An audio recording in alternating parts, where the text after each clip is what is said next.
네, 오늘 고성구 칼럼 대한민국 헌법에 충성하라.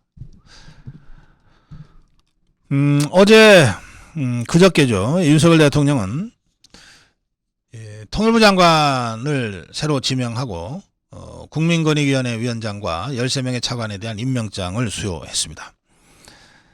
통일부 장관에 대해서는 윤석열 대통령이 이렇게 얘기했습니다. 마치 통일부가 그동안 대북 지원부와 같은 역할을 해왔는데 더 이상 그래서는 안 된다. 통일부는 북한 지원부가 아니다. 이제 통일부가 달라져야 한다. 통일부는 자유민주적 기본질서에 입각한 통일이라는 헌법 정신에 따라 통일부 본연의 역할을 해야 한다. 우리가 지향해야 하는 통일은 남북한 모든 주민이 더 잘 사는 통일, 더 인간답게 살 수 있는 통일이다. 통일부의 아주 헌법적 가치에 입각한 원칙적인 업무 추진을 강력하게 지시했습니다. 또 윤석열 대통령은 그동안 1년 넘게 대통령 비서관으로서 자신을 측근에서 보좌해온 5명을 차관으로 내보냈는데 이 5명을 따로 불렀어요. 따로 불러서 이렇게 얘기했습니다. 나에게 충성하지 말고 헌법 정신에 충성하라.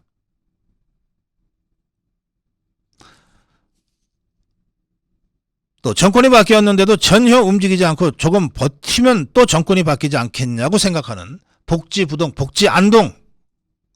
복지안동은 아시나요? 복지부동은 아실 거예요. 납작 붙어갖고서 꼼짝도 안 하는 게 복지부동이고, 복지안동은 납작 엎드려서 꼼짝도 안 하는데 눈알은 계속 돌리고 눈치 보는 거를 복지안동이라고 합니다. 이런 공무원들은 정부에 남겨두지 마라. 정치하러 국회로 내보내라. 이렇게까지 얘기했습니다. 대통령을 가장 가까이에서 모신 비서관들이 이런 대통령의 강력한 메시지를 받고 이제 부처에 나가서 차관을 합니다. 차관은 공무원들의 실무 인사 책임자입니다. 차관이 총무과장으로부터 인사안을 보고받고 이것저것 다 점검하고 난 다음에 최종적으로 장관한테 보고해서 인사를 실시합니다. 그러니까 바로 그 사실상의 부처 인사권자, 인사 실무 책임자인 차관들에게 대통령이 이런 지시를 내린 겁니다. 자, 대통령의 지시 중에 가장 중요한, 어떤 면에서는 대통령 취임 이후 가장 중요한 메시지가 나왔습니다. 나에게 충성하지 말고 대한민국 헌법에 충성하라. 너무나 당연한 얘기인데 정말 새롭게 들리는 말이기도 합니다. 제가 지난주에 보여드렸죠. 대한민국 헌법. 제 손안에 있는 이 대한민국 헌법.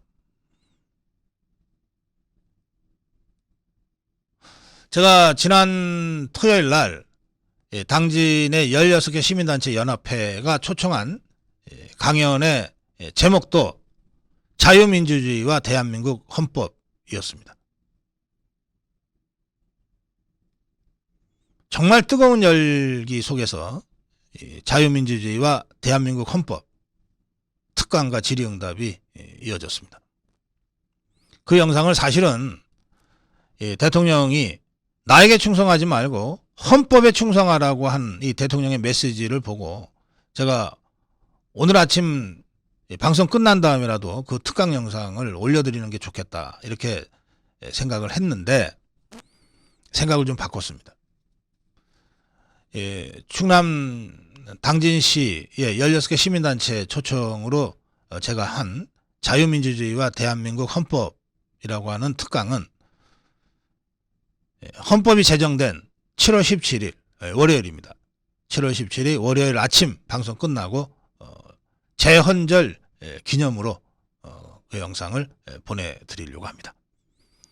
그 영상을 보내드리는 7월 17일 아침에 이 대한민국 헌법에 대한 저의 생각을 좀 더 조리 있게 정리해서 말씀드리겠습니다.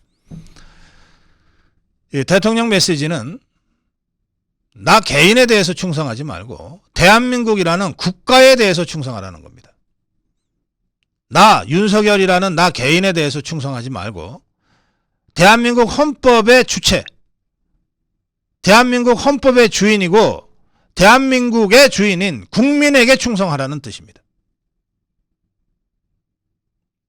제 마음 같아서는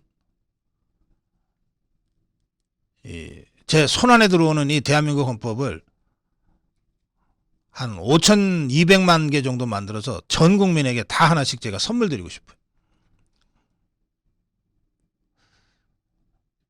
나한테는 대한민국 헌법이 아무 의미 없어 하고 집어던지는 종북주사파들이 있을 겁니다.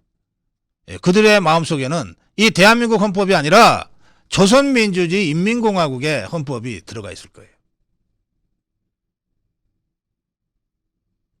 지금 우리 자유파가 종북주사파와 투쟁하는 것은 그냥 관념적 투쟁이 아닙니다. 대한민국 헌법과 조선민주주의 인민공화국 지것들이 부르는 그 법과의 투쟁이기도 합니다. 흔히 이 대통령을 대통령 개인이 아니라 대통령이라는 자리라고 해석해야 된다. 이거 대통령 학 하는 사람들이 늘 강조하는 겁니다. 프레지던트가 아니고 프레지던시로 읽어야 한다. 대통령이라는 자리, 대통령이라는 그 위치, 그 상징성으로 읽어야 한다. 그런데 역시 사람이 하는 일이라 대통령 개인을 자꾸 주목하게 될 수밖에 없어요. 그러나 이번 대통령의 이 메시지, 나 개인이 아니라 나 윤석열이 아니라 대한민국 헌법에 충성하라 한 것은 윤석열 대통령이 프레지던시, 대통령이라는 자리, 대통령이라는 기구, 이것을 제3, 제4 강조한 메시지다. 그렇게 생각합니다. 헌법주의자 윤석열 대통령의 진정한 면모가 드러났다. 그렇게 평가합니다. 고성국 칼럼이었습니다.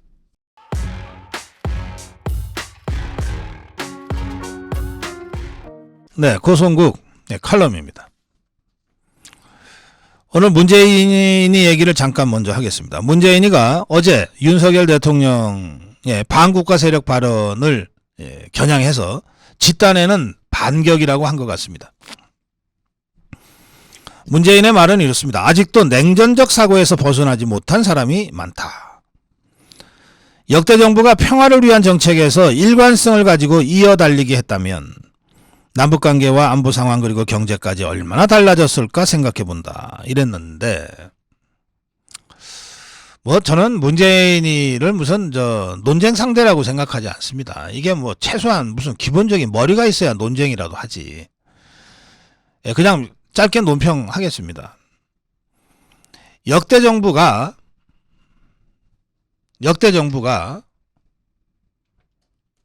유엔 결의를 위반하고 불법적으로 핵 개발과 미사일 개발에 모든 것을 집어넣어온 김정은 정권에 대한 전 지구적 자유세계 전체의 강력한 압박 연대를 계속 이어왔다면 이미 북한은 통일됐어요. 자유민주 질서로 통일이 됐습니다. 이거를 김대중이, 노무현이, 문재인이가 차례차례 정권 잡으면서 최대한 압박해서 이제 거의 마지막 단계까지 왔다고 하는 순간 손을 놔버리고 뒷문 열어주고 이렇게 해서 지금의 좀비 같은 김정은 정권을 숨을 붙여놓은 거예요.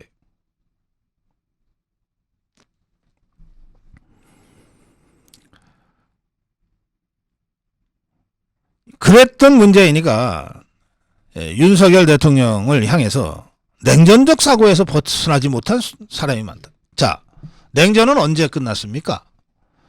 40년 전에 35년 전이죠. 35년 전에 1989년, 90년 이때 끝났어요. 어떻게 끝났습니까? 자유민주주의 체제의 완벽한 승리로 끝났습니다. 그 결과 어떻게 됐습니까? 수십 년간 독재를 휘둘러 왔던 소련과 그 위성국가들이 전부 무너지고 다 지금은 자유민주주의 국가로 바뀌었습니다. 그래서 지금 전 세계에서 거의 유일하게 중국과 북한 정도만 아직도 공산주의 유일 사상 체계 이거 부여잡고 버티고 있는 중입니다. 그러면 그게 우리 인류의 역사 발전의 과정이었다면, 그리고 러시아뿐만 아니라 러시아의 구소련 밑에서 그렇게 그 신음하던 동구 사회주의 국가들이 냉전 체제 해체 후, 소련의 붕괴 후 지금 얼마나 잘 사는 나라들로 탈바꿈했습니까? 이런 걸 보면 아직도 40년 전에 이미 망해서 사라졌어야 할 그 공산주의 이념, 그 공산주의 이념의 변종의 변종인 주체사상 붙들고 아직도 대한민국을 적화하겠다고 장구대처럼 대내이고 있는 이들 집단이야말로 35년 전 40년 전에 이미 다 사라져버린 냉전체제에 빠져있는 자들 아닙니까? 그러니까 누가 지금 냉전 사고에서 벗어나지 못하고 있는 겁니까? 종북 주사파 이것들이야말로 40년 전에 이미 끝나버린 체제전쟁의 그 공산주의의 끝자락을 붙잡고 아직도 버티고 변화를 거부하고 있지 않습니까? 종북 주사파야말로 냉전 수구 세력이죠. 어떤 변화도 거부하는 냉전 수구 세력이죠. 그 냉전 수구 세력에 문재인이도 있고 이재명이도 있는 것 아닙니까? 이것들이 어디 감히 입을 열고 자유우파를 향해서 윤석열 정부와 윤석열 대통령을 향해서 냉전 사고에 젖어 있다는 등 그런 헛소리를 합니까?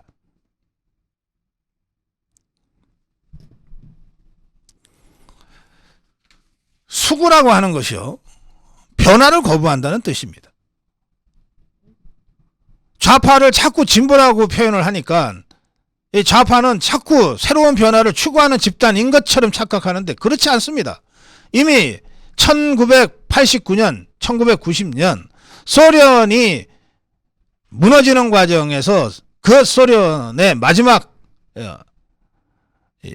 총석이 당석이었던 고르바초프가 한 말입니다. 공산당 체제를 유지하겠다고 하는 자들이야말로 수구 세력이다. 변화를 거부하는 수구 세력이다.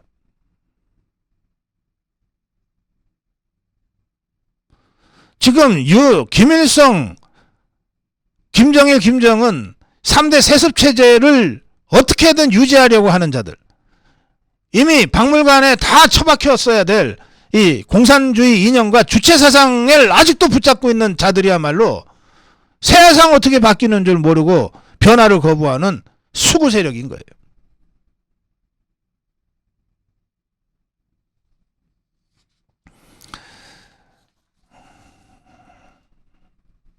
예, 국민의힘에서 나온 논평은 이렇습니다. 문재인에 대한 논평입니다. 인류의 보편 가치를 북한도 받아들여야 한다고 우리 자유파는 주장하는데, 그런 자유파의 주장을 냉전적 사고다? 라고 하는 자는 도대체 머리가 어떻게 생겨먹은 거냐 이거예요.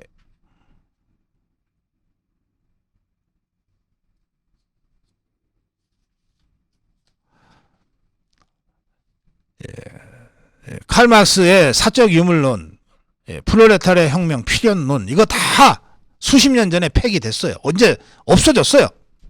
그런 거 믿는 바보들이 아직도 저 북한에 좀 남아있고 대한민국에 일부 남아있긴 합니다만 그게 이제 대세는 이미 아니에요. 그래서 저는 공산주의 이념의 마지막 끝자락을 붙잡고 있는,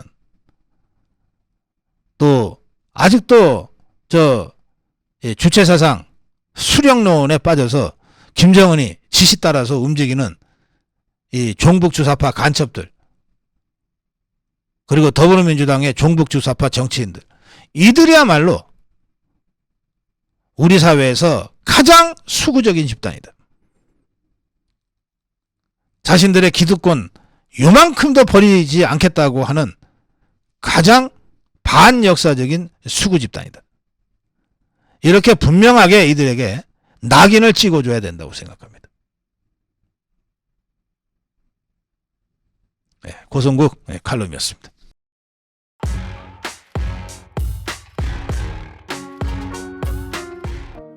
네, 고성국 칼럼입니다.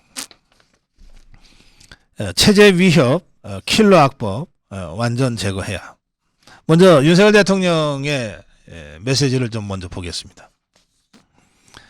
윤석열 대통령은 어제 기업인들의 투자 결정을 막는 결정적 규제, 킬러 규제를 팍팍 걷어내라.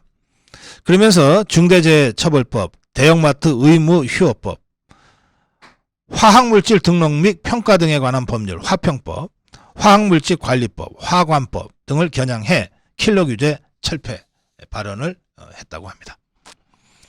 이날 회의 마무리 발언에서 윤석열 대통령은 투자를 아예 못하게 만드는 아주 결정적인 킬러 레귤레이션, 킬러 규제를 없애야 한다. 단 몇 개라도 킬러 규제를 찾아서 시행령이나 법률 개정을 통해 신속히 제거해 미래를 대비하고 성장 동력이 되는 민간 투자를 촉진해야 한다. 공정하고 정당한 보상 체계에 의해서 얻어지는 이익과 권리가 아니라 자기들만의 카르텔을 구축해서 이익권을 나눠먹는 구조를 타파해야 한다. 이익권 카르텔, 외견상 그럴듯하게 보일지 몰라도 손잡고 편리하게 지속적으로 국민을 약탈하는 것이다. 자, 윤석열 대통령의 발언은 이 킬러 규제와 관련된 발언은 경제활동, 투자 활성화를 막고 있는 그런 규제를 확실하게 드러내라고 하는 메시지입니다. 그런데 저는 윤석열 대통령의 이 발언을 보면서 지금 윤석열 대통령이 킬러 문항을 쪽집게로 딱 집어내면서 교육개혁을 시동을 걸었습니다. 킬러 규제를 딱 집어내면서 이 경제 관련 규제 철폐 개혁을 시동을 걸고 있는데, 그런데 이 중대재해법, 예로 들은 이 중대재해법을 보면 이게 단순히 기업가들의 경영상의 이 규제냐, 아니면 이게 민노총의 청부 입법이거든요. 노동 현장, 건설 현장뿐 아니라 노동 현장 전반을 완전히 민노총이 쥐고 흔들겠다고 하는 아주 악법 중의 악법이거든요. 이런 민노총이나 뭐 여러 종북 주사파 단체들이 있지 않습니까? 뭐 환경 관련 단체, 뭐 신재생 에너지 관련 단체, 이런 단체들의 청부 입법이 한두 개가 아닙니다. 정교조의 청부 입법인들 왜 없겠습니까? 특히 지금 저 좌파들이 노란봉투법이라고 부르는 불법 파업 조장법, 이거야말로 대표적인 전형적인 종북 주사파들의 청부 입법이잖아요. 또 지금 대통령실이 이제 권고해서 시행령 개정으로 제재 강화한다고는 합니다만 불법적인 집회 시위를 방치하는 각종 법들이 있습니다. 국민 기본권 신장이라는 취지에서 계속해서 완화되기만 해온 집시 관련법, 이게 결과적으로 불법 집회, 불법 시위, 종북 주사파들의 불법 집회, 불법 시위를 조장 방조하는 법으로 작동하고 있지 않습니까? 그래서 저는 윤석열 대통령과 윤석열 정부에게 이렇게 제안합니다. 킬러 문항 제거도 좋고 킬러 규제 제거도 좋지만 그보다 더 근원적이고 더 시급한 것은 대한민국 체제를 위협하는 킬러 악법들을 뿌리채 제거하는 것 아니겠는가. 겉으로는 노동관계법, 경제관련법, 집시관련법, 환경관련법으로 위장되어 있지만 실제로 이 수많은 종북 주사파들이 힘으로 밀어붙여서 만들어낸, 예컨대 국정원의 수사권을 경찰로 억지로 넘기게 만든 이런 법, 이런 이 종북 주사파들의 체제 위협 킬러 악법들이 있습니다. 이것들을 전면적으로 조사하고 파악해서 이것들을 철폐하는 이러한 작업을 지금 당장은 어렵습니다. 이게 법 개정을 하지 않으면 없앨 수 없기 때문에 총선 공약으로 전면적으로 제시하고 총선 승리 후에 공약 실행 차원에서 체제 위협하는 킬러 악법들을 뿌리째 뽑는다. 이렇게 대대적으로 이 악법 정리하는 이 사법개혁, 입법개혁을 국가 어젠더로, 대통령 어젠더로, 또 국민의힘의 어젠더로 이렇게 설정하고 밀어붙이는 것이 필요하지 않느냐, 그런 말씀을 제가 드리고 싶습니다. 무엇보다도 중요하고 시급하나 법 개정 사안들이 많기 때문에 지금 당장 할 수는 없는, 그러나 우리가 총선에서 이기기 위한 가장 중요한 목적 중에 하나가 바로 이런 체제 위협 킬러 악법들을 폐지, 제거하기 위한 것이라고 하는 이 총선 목표의 성격을 분명히 함으로써 종북 주사파에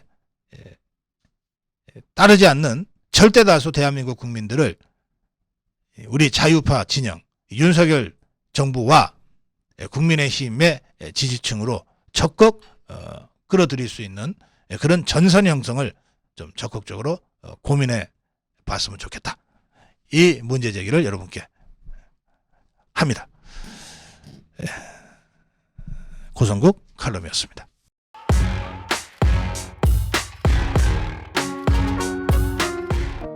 오늘 고성국 칼럼은 낭만 닥터는 없다입니다.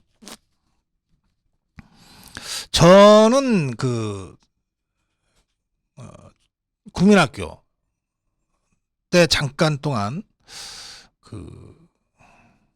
슈바이처 전기를 읽고 슈바이처 위인전을 읽고 나도 슈바이처 같은 의사가 돼야 되겠다, 이렇게 잠깐 동안 이 꿈을 가졌던 적이 있습니다. 그랬다가 의사 당시에 이제 인턴 레지던트 하고 있었던 사촌형 집에 놀러 갔다가 해골 있잖아요. 두개골의 이 뼈 이름이 한 200여 개가 넘는다 그러더라고요. 여기는 무슨 뼈, 무슨 뼈. 이거를 외우기 위해서 팍팍하게 이 글씨를 써놓고, 그것도 영어로 써놓고, 그거를 하도 많이 봐가지고 뺀질뺀질하게 막 이렇게 돼 있는 거를 보고 기겁을 해갖고서 제가 의사 꿈을 버렸습니다. 제가 이 두개골, 해골과 평생을 같이 하는 거는 이건 아닌 것 같다 싶어갖고 저는 그렇게 의사의 꿈을 버렸습니다. 그런데 우리나라 의사들의 절대 다수는 안정적인 직장 때문에 킬러 문항까지 과외 공부해가면서 가기는 하지만 세태가, 그러나 나름 의사가 돼서 좋은 일을 좀 해야 되겠다 이렇게 생각하고 다 의대로 진학할 거라고 제가 믿습니다. 그리고 일단 의대로 진학을 하고 나면 선생님들이 학생들을 가르칠 때도 그래도 최소한 히포크라테스 선서는 가르치지 않겠습니까? 네, 그런데 그렇게 해서 시작된 의사 인생이 실제로는 드라마 낭만 닥터에 나오는 김사부 같은 그런 의사의 길을 가기에는 현실적으로 거의 불가능하다는 겁니다.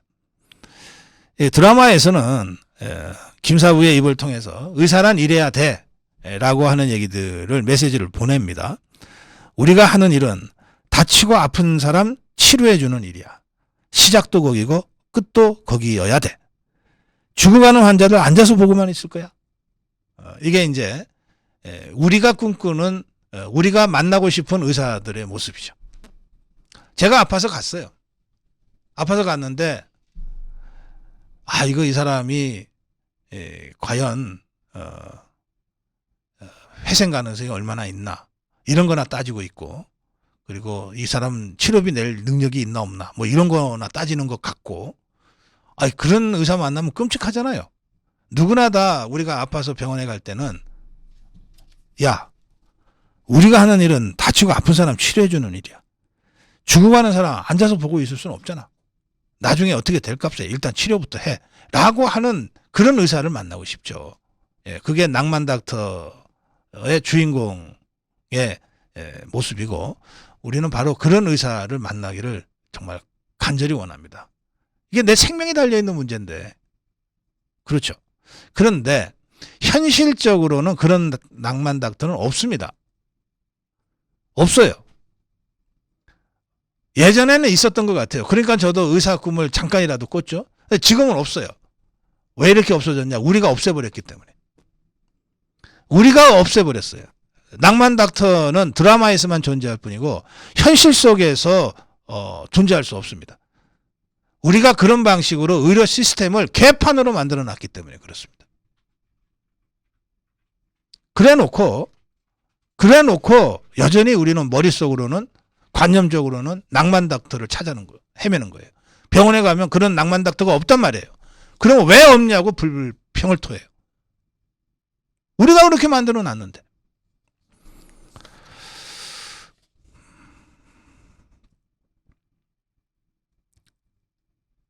자, 한번 보겠습니다. 지난 3월에 건물에서 추락을 했어요. 17살 학생이. 건물에서 추락했는데 누가 떠밀었거나 뭐 이런 정황은 확인이 안 됐기 때문에 극단적 선택을 시도한 것으로 되게 짐작이 되는 학생, 17살 학생이 추락을 했어요. 다행히 살아있는 상태로 발견이 됐고, 그래서 응급실을 찾아다녔어요. 응급실을 찾아가서 첫 번째 갔던 곳이 어디냐? 이게 대구에 있는 파티마 병원입니다. 대구에 있는 파티마 병원에 응급실에 갔어요. 그때 응급실을 지키고 있던 전공의가 판단을 합니다. 통상 이렇게 그 추락사고의 경우에는 이게 누군가가 밀어서 싸우다가 떨어진 거라면 상관이 없는데, 그럼 치료하면 되는데, 극단적 선택으로 떨어진 것으로 추정이 될 경우에는 이 사람이 언제 그런 극단적 선택을 다시 할지 모르기 때문에 정신과적인 진료가 동시에 들어가지 않으면 안 된다는 거예요. 그런데 파티마 병원은 정신과 폐쇄병동이 없는 병원이었기 때문에 파티마 병원에서도 그런 경우에는 아무리 급해도 그런 경우에는 환자를 받으면 안 된다라고 하는 병원의 지침이 있었다는 거예요. 그래서 이 전공의는 그 FM에 따라서, 그 파티마 병원의 지침에 따라서 저희가 이러한 이유로 이 환자를 받을 수가 없으니 이 정신과 치료가 가능한 폐쇄병동에 있는 다른 병원으로 빨리 모시고 가는 게 좋겠다라고 해서 보냈다는 겁니다. 그런데 이 응급차를 타고 다시 가서 다른 이 병원을 찾지 못하고 결국은 이 17세의 학생은 사망했어요. 그렇게 되자 응급치료를 거부했다는 이유로 이 파티마 병원의 전공의가 지금 수사를 받게 된 겁니다.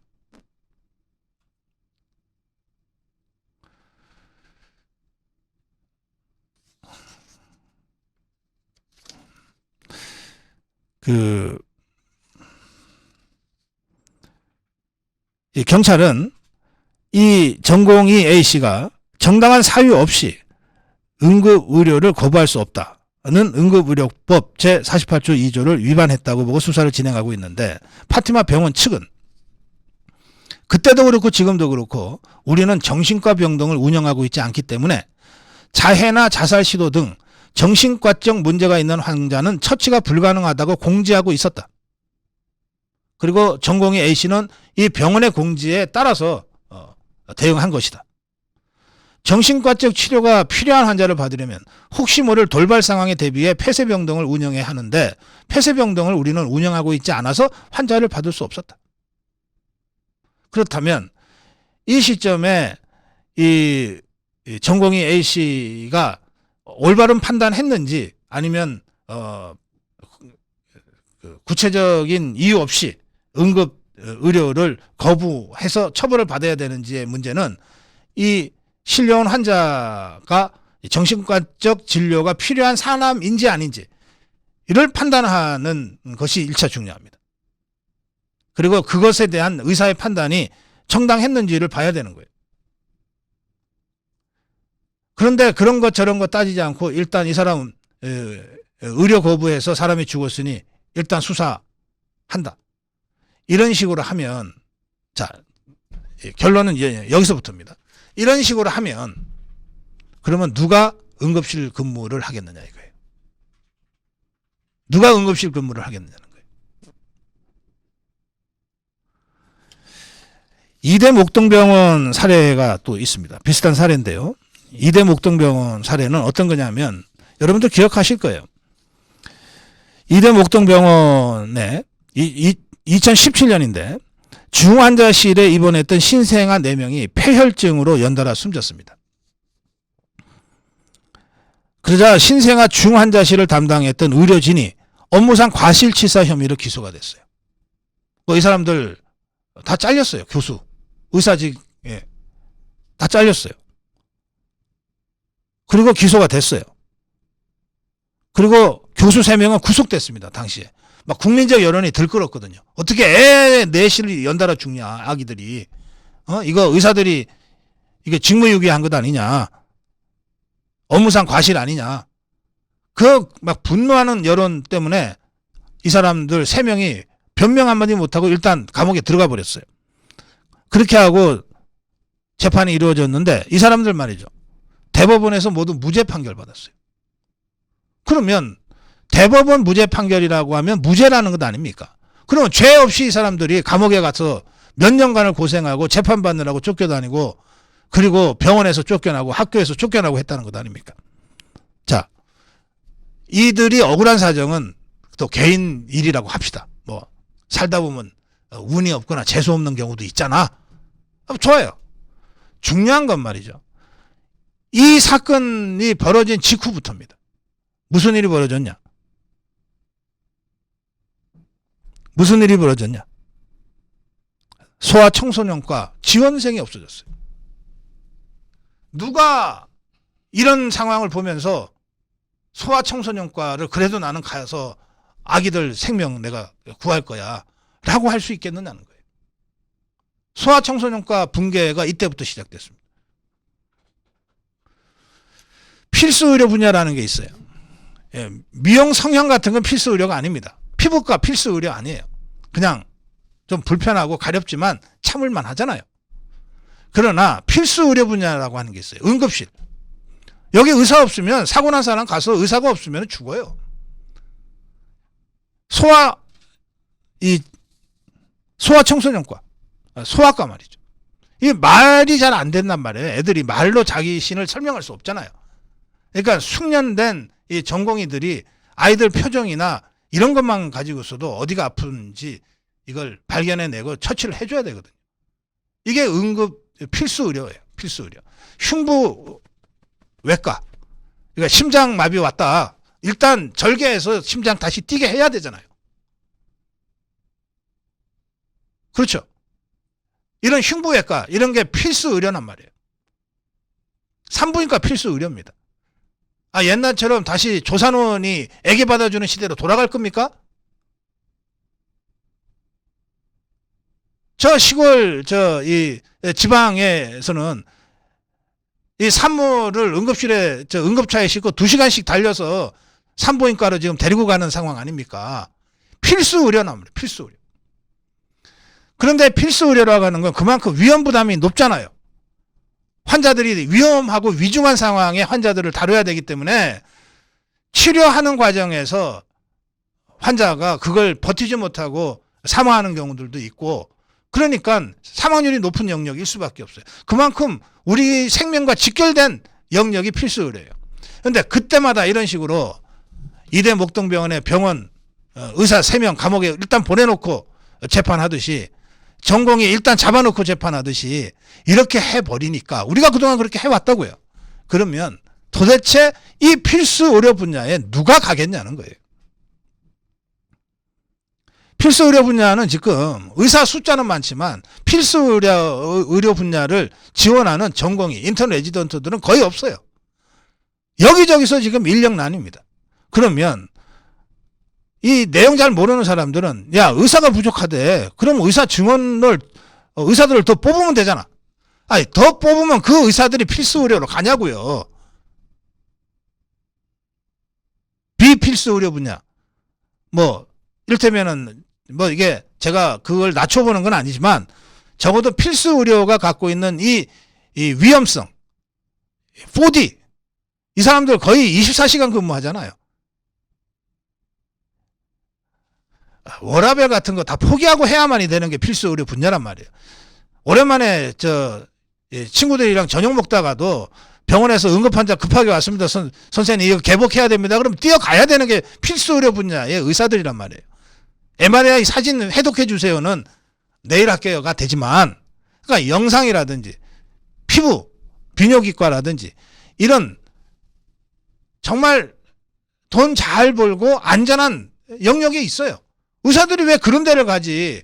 위험하고 언제 어떻게 될지 모르는, 근데 실제로는 돈도 잘 못 버는 오로지 이 낭만 닥터 같은 이 의사의 이 헌신, 애국심, 인간애 여기 가지고야 버틸 수 있는 이 낭만 닥터 같은 사람들만 가는 이 필수 의료를 누가 가겠냔 말이에요.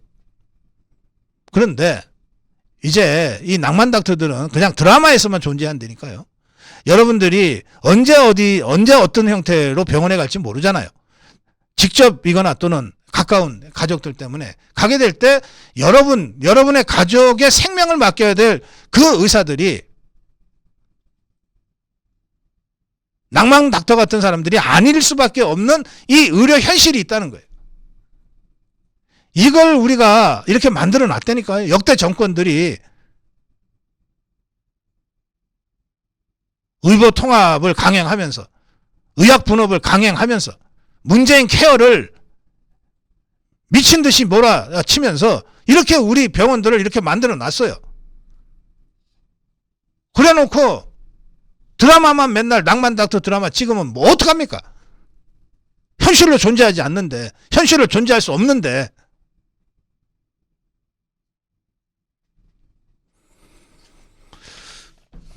예, 저는 이 문제 한 번만이라도 직접 또는 가족들 때문에 병원에 갔던 사람들이면 누구나 다 느끼고 누구나 다 심각하다고 생각하는 바로 그 문제. 이런 문제들을 윤석열 정부가 정말 기울어진 나라, 무너진 나라 바로 세우는 차원에서 전면적으로 한번 재검토하고 차분하게 의료체계 전반을 다시 세워야 될 필요가 있다고 생각합니다. 고성국 칼럼이었습니다.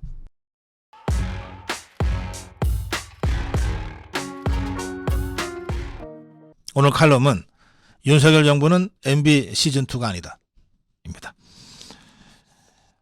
최근에 이명박 정부에서 활약했던 이른바 MB맨들이 속속 요직에 등용되고 있다고 합니다. 이재호가 민주화기념사업회 이사장으로 취임했습니다. 또 유인촌 전 문체부 장관이 윤석열 대통령의 문화체육특보로 임명됐습니다. 이동관 방통위원장 내정됐다고 하는데 이 사람도 MB맨입니다. 대표적인 MB맨이죠. 지금 교육개혁을 앞장서서 하고 있는 이주호 교육부 장관도 이명박 정부 때 교육부 장관을 했던 MB맨입니다. 대통령실에서는 김대기 비서실장, 김태효 국가안보실 1차장, 김은혜 홍보수석 등이 대표적인 MB맨으로 꼽힙니다. 이번에 새 통일부 장관에 지명된 김영호 후보자도 MB 이명박 대통령 밑에서 통일비서관을 지냈습니다. 이 정도 되면 MB맨 전성시대 얘기가 나올 만하죠. 근데 사실 이명박 정부와 박근혜 정부가 윤석열 정부와 이념이 같은데 이명박 정부에서 능력을 발휘했던 사람, 박근혜 정부에서 능력을 발휘했던 사람들이 윤석열 대통령 선거 과정에서 결합해서 윤석열 대통령 후보 때 선거 과정에서부터 결합해서 지금 국정 운영에 이르기까지 결합하는 거가 자연스러운 것 아닙니까? 사실은 MB맨들의 중용보다는 왜 박근혜 정부에서 역할을 했던 사람들은 찾아보기가 어렵냐, 이렇게 문제 제기하는 것이 오히려 상식적인 문제 제기가 될 겁니다. 저는 이명박 정부였든 박근혜 정부였든 다 우리 자유우파 정부였고 자유우파의 주요한 정치 지도자들이라면 능력이 검증되고 지금도 국가 경영에 도움이 된다면 그게 누구든 윤석열 정부가 과감하게 발탁하고 써야 된다고 생각합니다. 그렇다고 해서 윤석열 정부를 박근혜 시즌2라든지 이명박 시즌2로 불러야 되겠습니까? 그건 전혀 차원이 다른 문제죠. 저는 아까도 말씀드린 대로 이명박 정부는 실패한 정부였다고 생각합니다. 왜 실패했냐?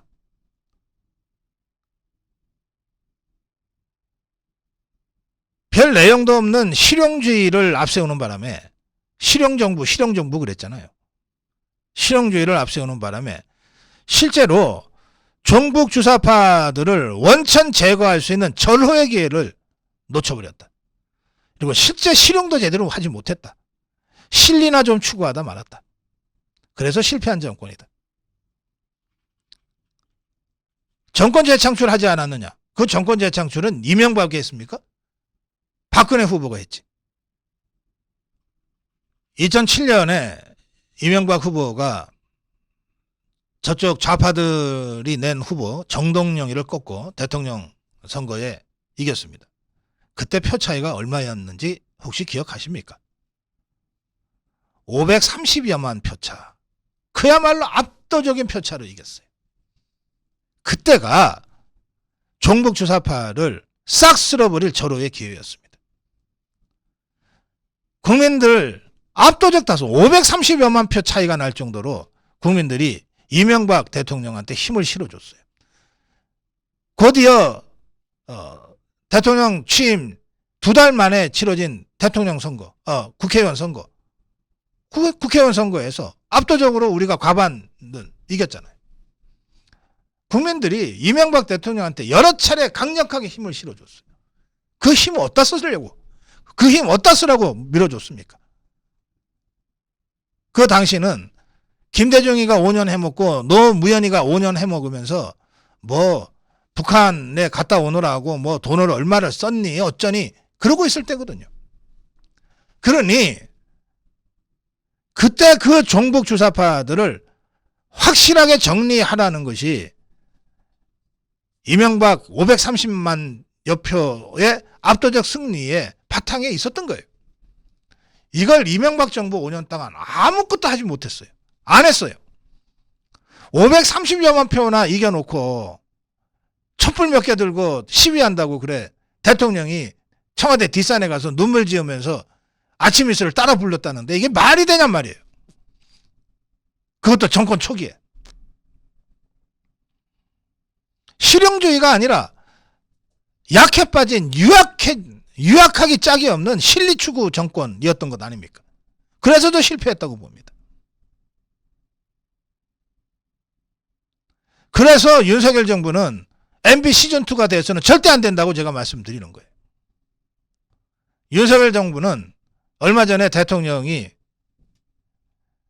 공개적으로 언급한 대로 대한민국을 무너뜨리려고 했던 지난 5년간 그리고 지금도 하고 있는 반국가 세력과의 타협 없는 투쟁을 통해서 대한민국을 바로 세우는 정권이어야 됩니다. 강력한 자유민주주의에 대한 신념, 자유민주주의 시장경제라고 하는 대한민국 헌법 가치에 대한 확신, 그걸 근거로 문재인 종북 주사파 세력을 완전히 척결해내는 그런 이념전쟁을 수행해야 될 정부예요. 나약하기 짝이 없고 유약하기 짝이 없고 이념은커녕 실용조차도 제대로 하지 못한 이명박 정부를 답습하는 이명박 시즌2가 되어서는 안 된다는 말씀입니다. 그 정부에서 몸을 담고 역량을 발휘했던 몇 사람을 발탁해서 쓰는 거 좋아요. 이명박 정부뿐만 아니라 박근혜 정부에서도 역량을 발휘했던 사람들을 뽑아서 쓰자고요. 뿐만 아니라 이명박 정부, 박근혜 정부 9년 동안에 우리 자유우파 정권 내내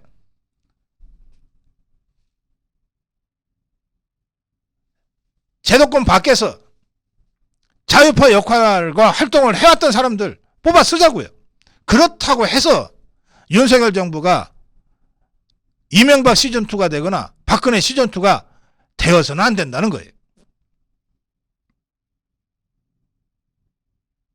윤석열 정부는 윤석열 정부여야 되고 종북 주사파 정권과의 최종적 이념전쟁을 승리로 이끌어갈 반국가 세력과의 비타협적 투쟁을 해나갈 그런 정부로 발전해 가야 된다. 고성국 칼럼이었습니다. 고성국TV는 자유우파의 유일 정론 방송입니다. 고성국TV는 윤석열 정권을 지켜내고 2024년 총선을 승리로 이끄는데 모든 힘을 다 쏟아부을 것입니다. 고성국TV가 어떠한 외압에도 흔들리지 않고 오로지 자유우파의 정론 방송으로 나아갈 수 있도록 후원해 주십시오. 지금 바로 010-9045-3010으로 전화 주십시오. 정론 방송으로 보답하겠습니다. 감사합니다. 고성국TV 파이팅!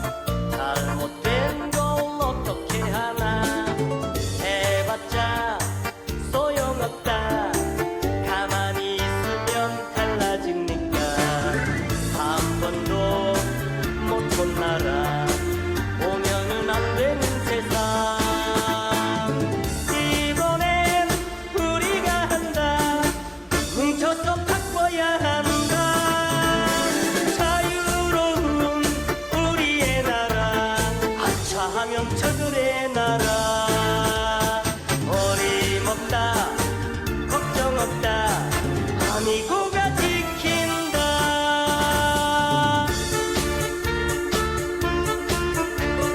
함께하니 정말 좋구나 나라 사랑하는 이곳 생각하고 생각해봐도 잘못된 걸 어떻게 하나 해봤자 소용없다 가만히 있으면 달라집니까 한 번도 못 본 나라 오면은 안 되는 세상 이번엔 우리가 한다 뭉쳐서 바꿔야 한다 자유로운 우리의 나라 아차하면 저들의 나라 어림없다 걱정 없다 아미고